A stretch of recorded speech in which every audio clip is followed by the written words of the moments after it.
Welcome back to my channel Afzal vlog. I hope कि आप सब ठीक होंगे और लाइफ को खूब सारा एंजॉय कर रहे होंगे। मैं हूं आपका दोस्त, आपका होस्ट अफजल गिल। आज जो वीडियो होने वाली है वो उसका टाइटल तो हिंदी में लिखा हुआ है, मैं उसको गूगल ट्रांसलेट किया है, तो उस गूगल ट्रांसलेट ने जो उसका मीनिंग निकाला है मैं वो आपको पढ़ के सुनाता हूँ। हिंदू धर्म में मृत्यु के बाद शव का संस्कार क्यों किया जाता है। मतलब कि जो मुझे समझ लगा है कि हिंदू धर्म में मज़हब में जब कोई मर जाता है तो उसका संस्कार क्यों किया जाता है, मतलब उसको जलाया क्यों जाता है। तो मुझे ये पता नहीं है कि क्यों जलाया जाता है, तो इस वीडियो में बताया होगा, आई नो। तो उसको जानते हैं, देखते हैं आपके साथ क्या है। तो वीडियो स्टार्ट करते हैं, और स्टार्ट करने से पहले जो मेरे चैनल पर नए आए हैं उन सबसे रिक्वेस्ट है कि चैनल को कर लें सब्सक्राइब और बेल आइकन को प्रेस कर लें ताकि मेरी आने वाली हर वीडियो का नोटिफिकेशन आपको मिल जाया करे। और जिन्होंने पहले से सब्सक्राइब किया हुआ है वो वीडियो को लाइक कीजिएगा और दोस्तों के साथ शेयर ज़रूर कीजिएगा। तो वीडियो को स्टार्ट करते हैं।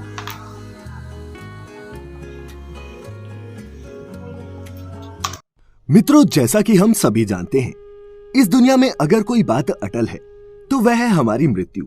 अर्थात इस धरा पर जिसने भी जन्म लिया है उसे एक ना एक दिन मरना ही है।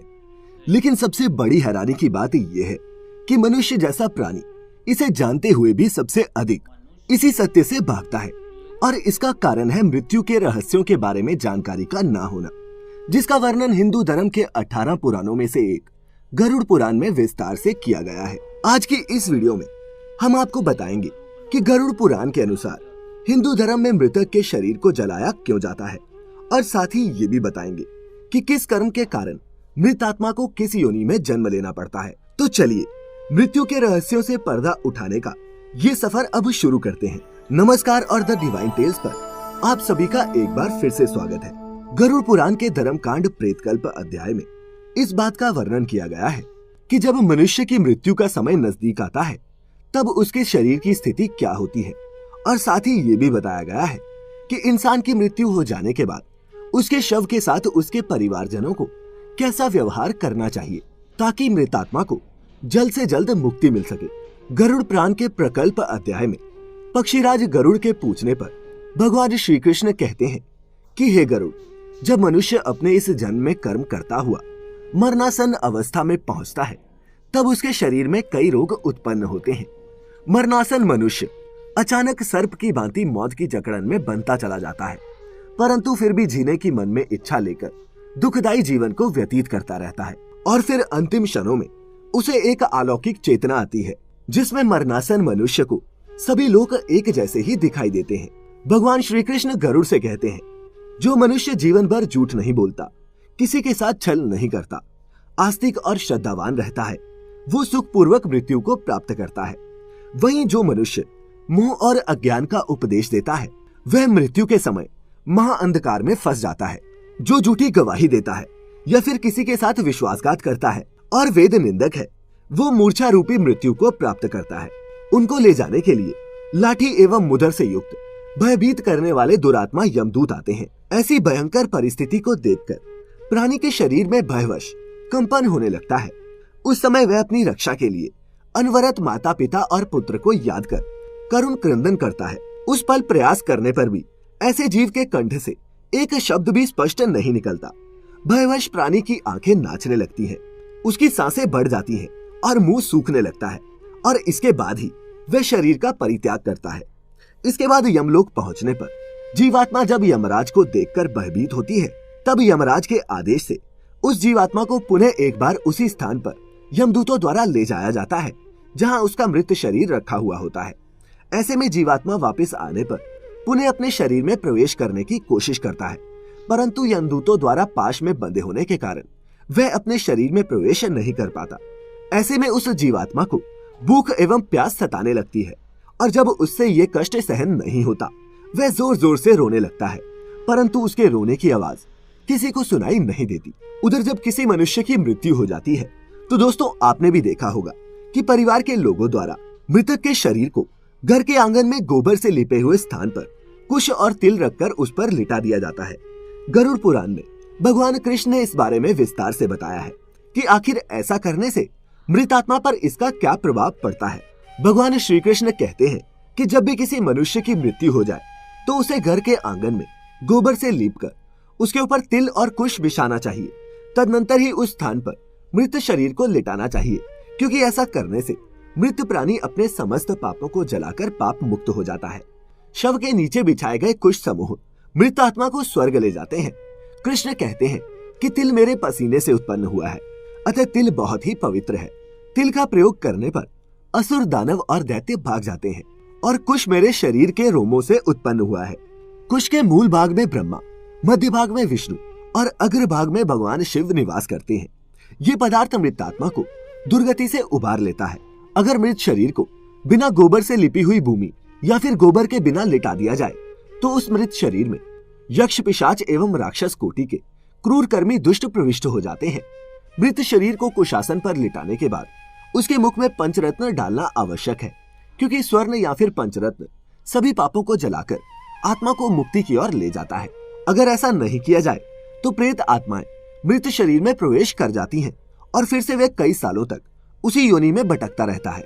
इसके बाद परिवारजनों को चाहिए कि वे मृत आत्मा के मुख में गंगा जल या फिर तुलसी का पत्ता डाल दें और फिर बिना कोई शोक के उस मृत शरीर के पास भगवान विष्णु का नाम ले, क्योंकि जब भी किसी की मृत्यु होती है तो यमराज अपने दूतों को ये आदेश देते हैं कि जाओ और उस आत्मा को मेरे पास ले आओ जो हरि का नाम नहीं ले रहे हो या फिर उनके नाम का श्रवण न कर रहे हो। इस सब के बाद मृतक के परिवार वालों को चाहिए कि वे मृतक शरीर को बांस से बने शैया पर लिटाकर उसे शमशान ले जाएं, जहां उसका विधि पूर्वक दाह संस्कार किया जाए। इसके लिए शमशान के आधे रास्ते में मृत शरीर को नहलाकर उसे स्वच्छ वस्त्र पहना दे और फिर शमशान पहुंचकर जलाने वाली जगह को पहले गोबर से लीप ले। और साथ ही ये भी ध्यान रखें कि वहां इससे पहले उस स्थान पर किसी को जलाया नहीं गया हो। फिर विधि विधान से उस स्थान पर चिता का निर्माण कर उस शव को उस पर रख दे। फिर पुत्र, पौत्र या फिर किसी परिवार के सदस्य के हाथों से मृतक को मुखाग्नि दे। मित्रों, एक और बात भी ध्यान में रखने वाली है। जब शरीर आधा जल जाए तो खोपड़ी को किसी लकड़ी के डंडे से फोड़ दे, क्योंकि ऐसा करने से मृत आत्मा अपने पितरों यानी कि पूर्वजों के लोक में चली जाती है। और जब मृतक का शरीर पूरी तरह से जल जाए तो सभी लोग अपने घर वापस लौट जाए। परंतु घर के अंदर प्रवेश करने से पहले सभी स्नान अवश्य कर ले।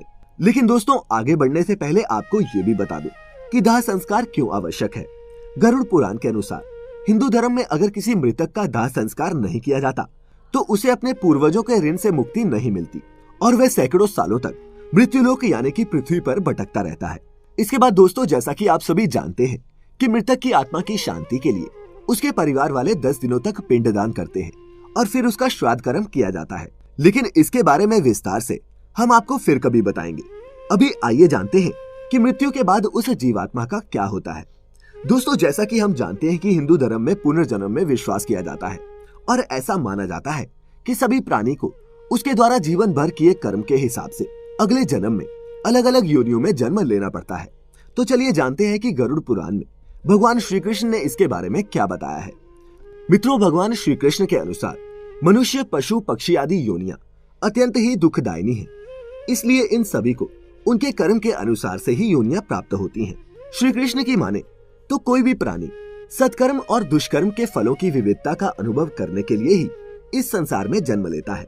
जैसे कि ब्राह्मण की हत्या करने वाला मनुष्य अगले जन्म में मृग, अश्व, शूकर एवं ऊंट की योनि में जन्म लेता है, तो वहीं सोना चुराने वाला कीड़ा, कीट या पतंग की योनि में और गुरु पत्नी के साथ सहवास करने वाला मनुष्य लता योनि में जन्म लेता है। इसके अलावा दूसरे की स्त्री के साथ संबंध रखने वाले और ब्राह्मण का धन चुराने वाले मनुष्य को दूसरे जन्म में निर्जन देश में रहने वाले ब्रह्म राक्षस की योनि प्राप्त होती है। साथ ही जो मनुष्य वृक्ष के पत्तों की चोरी करता है उसे अगले जन्म में छुछुंदर की योनि में जन्म लेना पड़ता है।